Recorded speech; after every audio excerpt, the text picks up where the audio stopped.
Assalamualaikum warahmatullahi wabarakatuh. Kembali lagi dengan saya Ahmad Bistonul Arifin.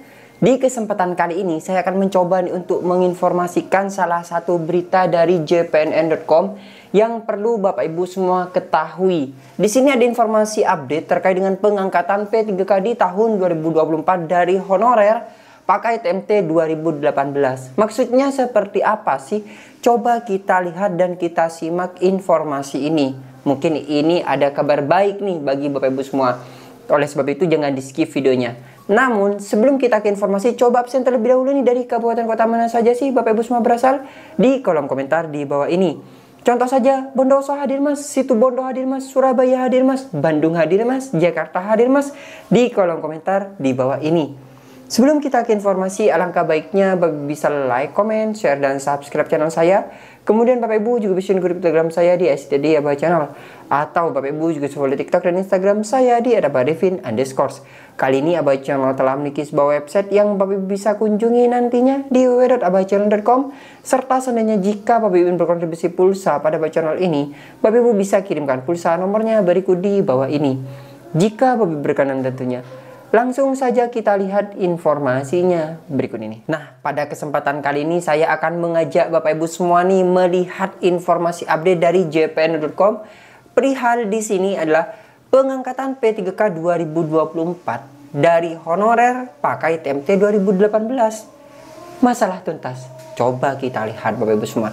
Ini nih kemarin Rabu 15 Mei tahun 2024. jpnn.com Jakarta. Masalah honorer dipastikan tidak akan tuntas tahun ini. Lihat saja sejumlah honorer yang masuk database Badan Kepegawaian Negara yang mencapai 2,3 juta orang. Belakangan, Menteri Pendayagunaan Aparatur Negara dan Reformasi Birokrasi Menpan RB Bapak Abdul Azwar Anas mengungkapkan, dari 2,3 juta honorer yang tersisa tinggal 1,8 juta sisanya Bapak Ibu semua. Namun, angka ini masih tinggi karena formasi P3K 2024 yang tersedia hanya 1,2 jutaan. Itu pun formasi tersebut terbagi untuk instansi pusat dan daerah. Padahal honorer terbanyak itu ada di daerah. Benar sekali, honorer yang terbanyak itu ada di instansi daerah. Yang saya pikirkan di sini, apakah instansi daerah yang tidak memiliki anggaran itu juga melamar atau juga mengusulkan formasi? Coba Bapak Ibu semua bisa komentar di kolom komentar di bawah. Coba sampaikan apakah di daerah Bapak Ibu semua mengusulkan formasi di tahun ini. Apakah Bapak Ibu semua sudah mendapatkan informasi nih dari instansi daerahnya atau BKD daerahnya terkait dengan rekrutmen tahun ini, yang dimana instansi Bapak Ibu semua sudah mengusulkan juga, atau justru yang tidak memiliki anggaran itu tidak mengusulkan formasi. Nah, bagaimana pertanyaannya jika tidak mengusulkan formasi? Apakah diangkat? Otomatis tidak akan. Karena kan berdasarkan aplikasi perencana BKN, Bapak Ibu semua, ASN perencana.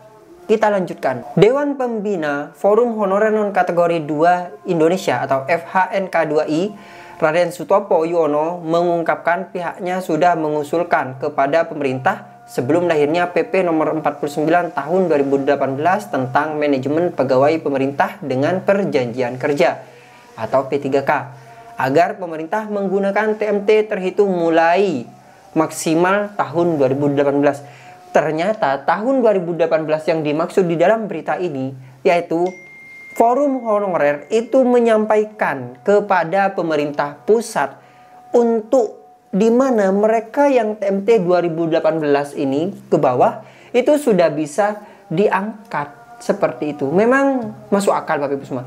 Karena kita utamakan terlebih dahulu yang lama-lama mengabdi daripada yang baru. Nah, kalau misalnya disandingkan dengan nilai tes, Bapak Ibu semua bisa membayangkan sendiri bagaimana nantinya.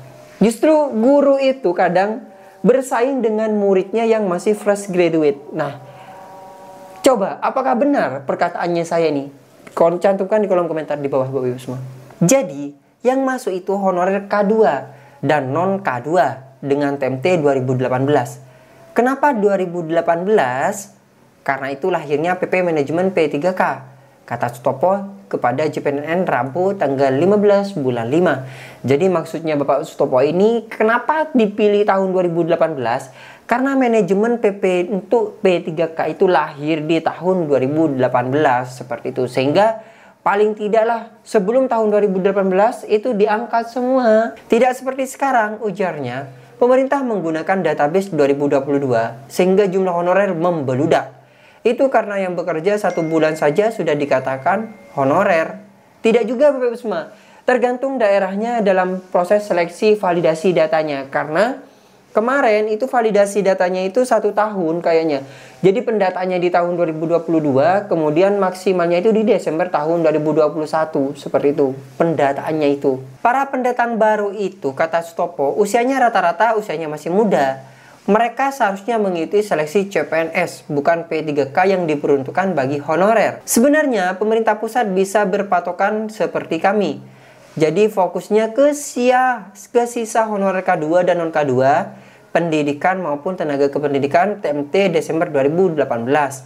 Karena usia mereka di atas 35 tahun dan sudah tidak bisa ikut CPNS lagi. Benar sekali. Kalau CPNS itu paling tidak usianya di atas 35 tahun Bapak Ibu semua. Maksudnya di bawah 35 tahun. Dengan cara tersebut, lanjutnya sisa honorer K2 dan non-K2 bisa cepat habis karena terkunci pada maksimal TMT 2018. Sebab tidak ditambah yang baru, sedangkan yang baru pun mendapatkan kesempatan ikut CPNS. Harapan kami, istilah honorer dengan skema pengkategorian seperti usulan kami bisa membatasi jumlah honorer. Selain itu, upaya pemerintah menghabiskan honorer di Indonesia bisa dicapai, ucapnya. Jika tidak dibatasi TMT, tambahnya akan lahir seperti honorer-honorer di setiap periode pemerintahan. Nah, sekarang pun yang tidak masuk di pendataan non-ASN itu juga ada loh Bapak Ibu semua. Bukan hanya yang masuk di pendataan non-ASN. Setelah pendataan pun itu masih berkelanjutan. Sampai kapan ini bisa selesai? Kapan daerah bisa menuntaskan jika masih dari kepala-kepalanya itu merekrut terus gitu Bapak Ibu semua. Dalam artian oknum-oknum yang masih merekrut honorer-honorer ini, yang jelas-jelas sudah dilarang tapi tetap merekrut, ini akan meresahkan pemerintah pusat juga. Tidak tuntas-tuntas Bapak Ibu semua. Padahal sudah ada sanksi yang ditegaskan di UU ASN tersebut.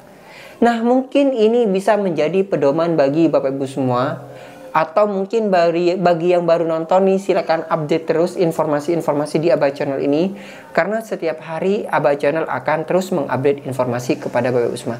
Terima kasih, semoga bermanfaat. Bagi yang belum subscribe, silakan subscribe, aktifkan notifikasinya. Wassalamualaikum warahmatullahi wabarakatuh.